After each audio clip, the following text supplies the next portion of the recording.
É tempo de celebrar nossa fé e nos encher de alegrias. Amanhã, às 6 da manhã, você acompanha direto do convento a bênção do dia, trazendo reflexão e esperança para sua manhã durante a Festa da Penha. Seguimos juntos na fé. Festa da Penha 2022. Jornal do Campo. Oferecimento Piana Rural. Agora também com uma linha completa de fertilizantes. E Celita, um clássico para todos os momentos. Bravíssimo.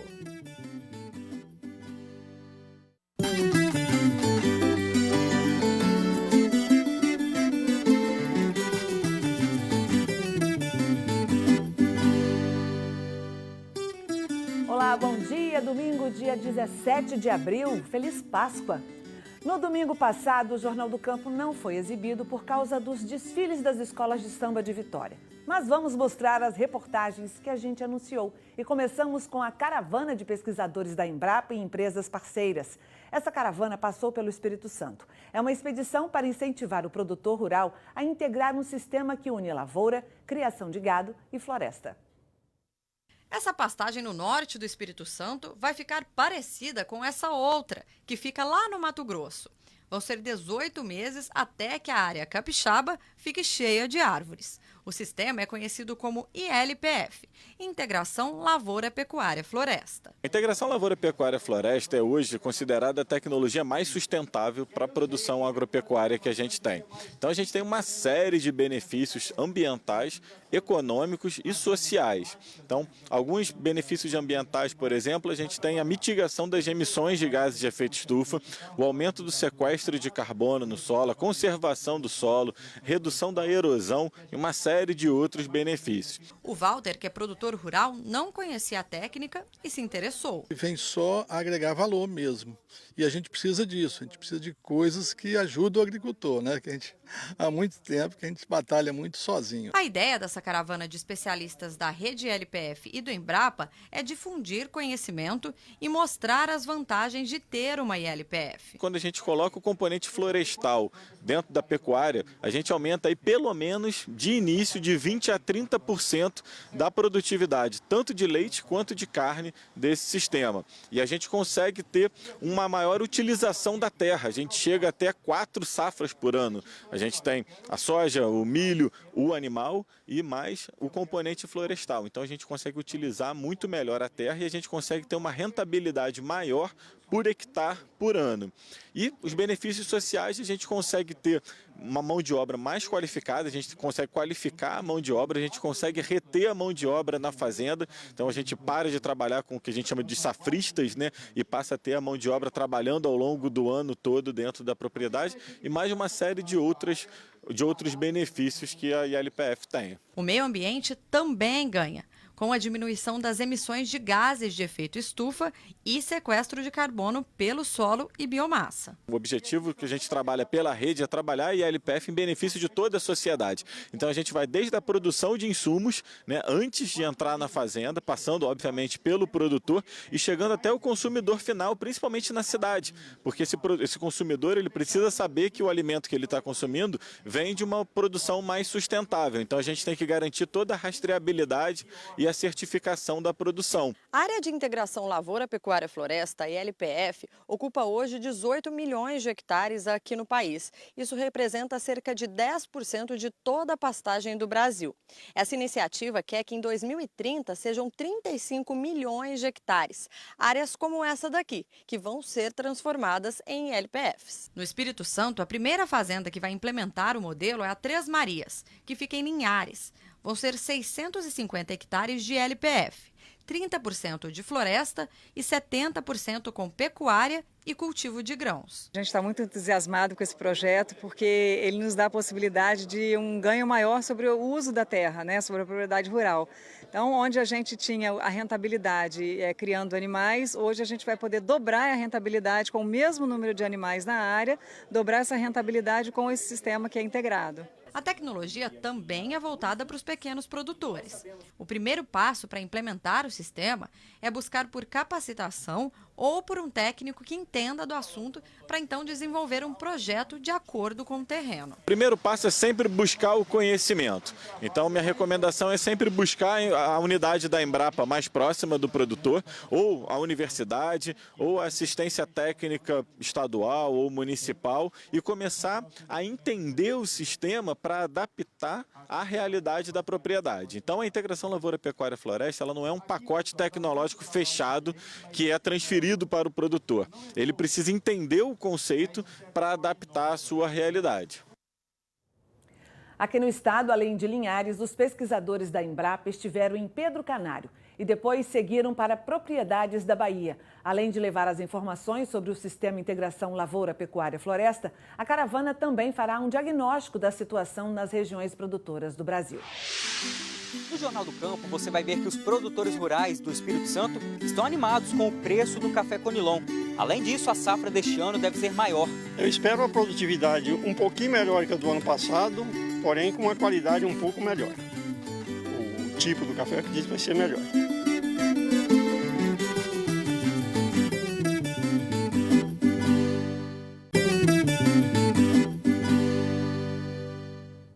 Jornal do Campo de volta com o Mercado do Café.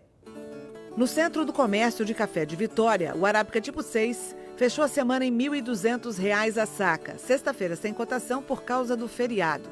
Arábica 7 encerrou a semana em R$ 1.080 a saca. E o Conilon 7 em R$ 773 a saca. Na Cobriel, o Conilon tipo 7 encerrou a semana em R$ 795 a saca. E este ano os produtores estão animados com o preço do café Conilon e também com a safra que promete ser maior.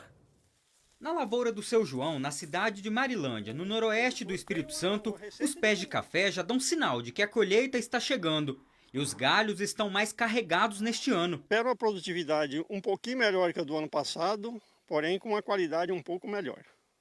O tipo do café eu acredito que vai ser melhor. Por que o senhor está otimista assim? Porque durante o período de formação do grão o tempo correu de acordo para a gente, aí eu espero que vai dar um tipo bom. São 25 mil pés de café Conilon, que no ano passado produziram 780 sacas. Para a próxima safra, o produtor espera um crescimento, chegando a 800 sacas. E o preço está deixando os cafeicultores animados. Em um ano, a saca de Conilon teve valorização de quase 90%.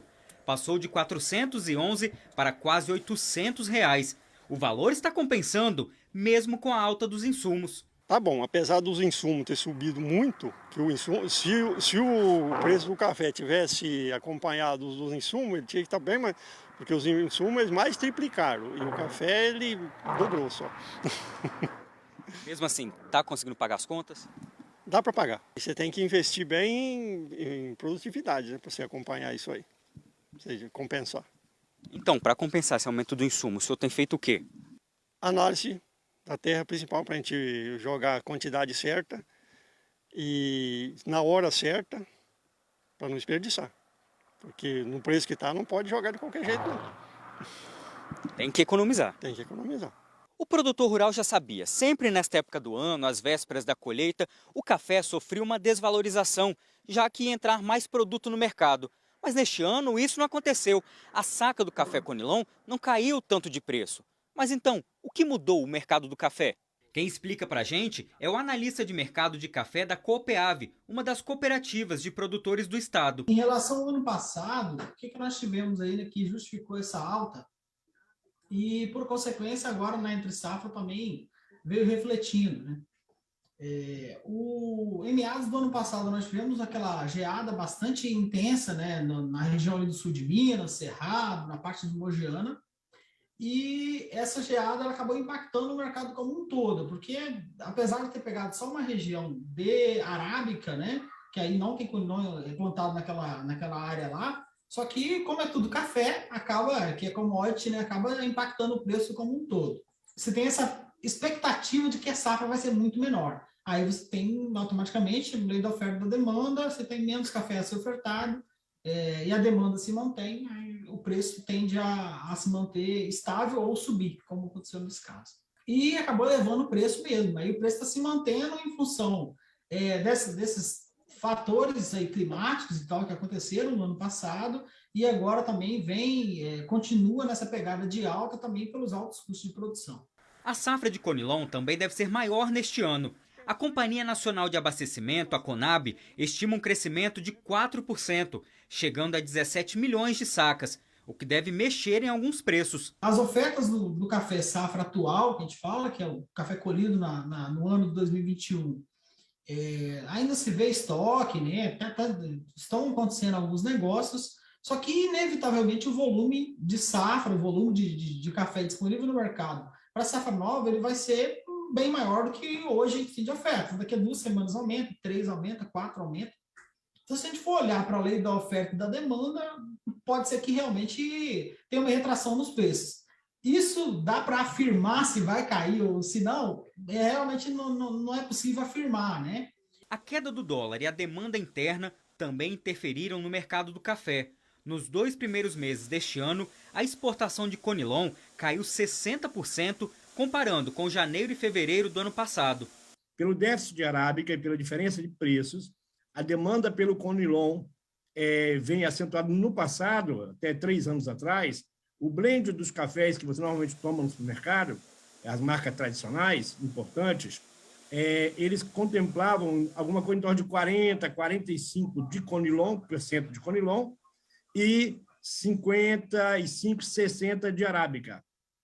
Hoje esse número está 70 a 80, 75%, 70 a 75% de Conilon e 25 a 30% só de arábica.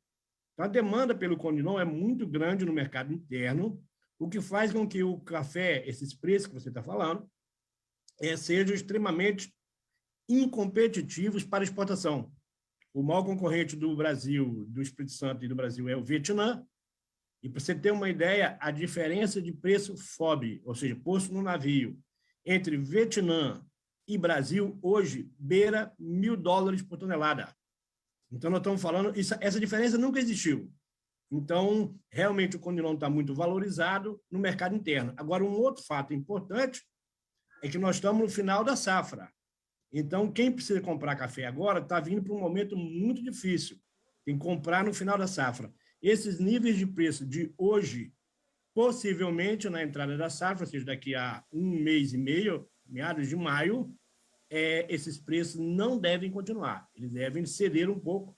Nada é próximo daquilo que era no ano passado, né, que era bem abaixo. Mas deve dar uma arrefecida do que está hoje, entendeu?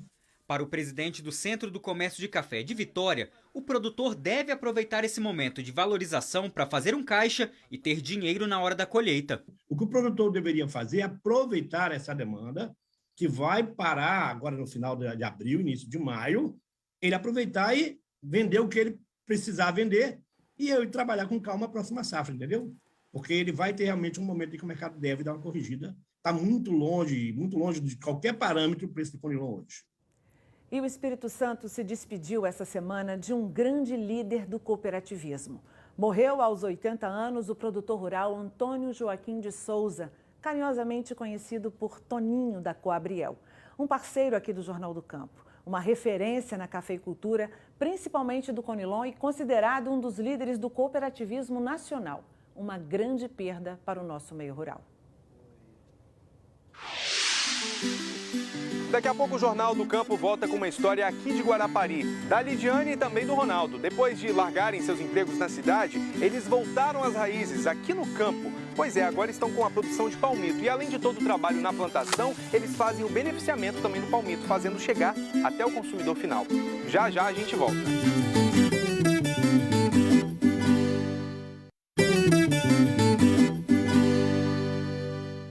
À medida que a vacinação contra a Covid avança no estado e os casos da doença e de mortes vão diminuindo, as festas e eventos presenciais estão voltando e os cartazes também. Dia 24 de abril tem festa de Nossa Senhora da Penha em Baixo Moacir, Governador Lindenberg.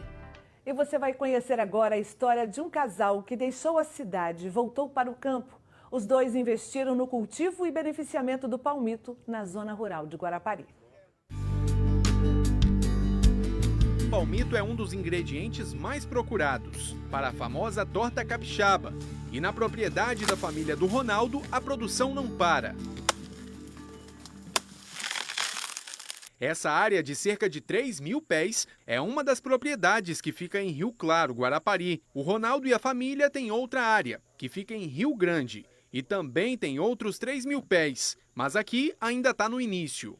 A área tem mais relevo. Diferente, uma é irrigada e a outra não. A diferença. E uma a gente já tira, né? E a outra agora é a nova, que está com 6 meses, que a gente está plantando agora. Em quanto tempo já deve render alguma coisa lá? Acho que acredito que daqui 1 ano e meio já rende já. O trabalho do Ronaldo é feito com a esposa, Lidiane. A produção de palmito começou com um rompimento da barragem da Samarco, em Mariana, Minas Gerais. É que ele era motorista e prestava serviços para a empresa, mas foi demitido. E como tinha uma área rural da família, ele voltou para o campo com a esposa e começou a plantar palmito. E está dando certo. Eu fui mandado embora primeiro da Samarco, que era a empreiteira da Samarco que a gente trabalhava. Aconteceu aquele desastre, aí a gente teve que mudar de vida para poder ver que... Aí minha esposa foi também, aconteceu com ela também, dela ter saído do serviço dela, e a gente se uniu, conversou em casa, nós dois, e fizemos uma primeira plantação. O palmito já era cultivado pela família, tinha tempo, mas em quantidade bem menor. O casal faz o beneficiamento do palmito, para que ele esteja no ponto de venda para o cliente. Tudo é feito em um espaço agroindustrial, criado por eles em Guarapari. É aqui que o palmito é preparado até chegar no pote. A gente faz o plantio, faz a colheita, faz o beneficiamento e a comercialização final. A cozinha não está funcionando agora e por isso que a gente pode entrar aqui. O processo é bem rigoroso por causa do risco de intoxicação alimentar. Resumidamente, quando o palmito chega da plantação até aqui, ele passa por várias limpezas, incluindo com o uso de uma solução chamada de salmoura. Depois, eles são cortados e vão para os potes, que também são esterilizados. Ainda há um aquecimento desses potes fechados, a uma temperatura que passa de 100 graus. E ainda tem um processo de quarentena. Os potes ficam em um local armazenados durante 14 dias, antes de serem vendidos para o consumidor final. Tem toda uma legislação que requer toda uma cautela para poder não ter contaminação, especificamente do palmito. Então a gente não consegue fazer uma produção, né, aberta. Tem a bactéria botulínica, né, que é uma doença gravíssima, né, que leva até a morte da pessoa. Quem ajudou na consultoria para que o casal realizasse todo esse trabalho dentro das normas sanitárias foi o Incapé. O Cássio é extensionista em Guarapari e afirma que a preocupação tem que existir desde o momento do plantio. Como se trata de uma cultura perene, 90% das chances de sucesso estão associados a mudas de qualidade. Foi o primeiro passo, escolher mudas de qualidade de um viveiro idôneo registrado no Ministério da Agricultura, mudas padronizadas de alta qualidade, daí sim as outras práticas agronômicas, a análise de solo, né, a escolha da área, a análise de solo, recomendação de correção do solo, calagem, adubação e por fim o plantio propriamente dito e posteriormente as demais práticas de manejo do palmito e também das questões subsequentes à colheita, né, o processo de agroindustrialização, o invase, a parte de comercialização, então aqui nós interagimos em todas as partes. Do palmito são feitos vários cortes, inclusive o macarrão foi preparado aqui com o camarão para a gente degustar, eu não sou bobo nem nada, é claro que eu vou provar um pouco também, para ver como é que é. Muito bom mesmo.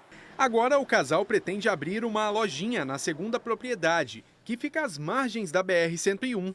O espaço já começou a ser construído e o negócio está crescendo. Além do palmito, tem geleias e outros produtos que são feitos na propriedade, com outras plantações. Uma história de retorno ao campo que está rendendo. A qualidade de vida é outra. É muito mais gratificante você viver e sobreviver da roça. Você vê o retorno, você vê toda a cadeia, você tem uma satisfação muito grande. E isso não tem valor que pague, né? E lá você ficava trabalhando preso, todo dia. Aqui não, aqui eu venho, faço minhas coisas que eu tenho que fazer, volto para casa, não tem horário, eu posso chegar de noite, posso chegar meio-dia em casa. Tá melhor a vida? Muito melhor. O Jornal do Campo fica por aqui. Para você, um bom domingo de Páscoa. Até o próximo programa. Lembrando sempre, aqui fala quem faz. Até lá.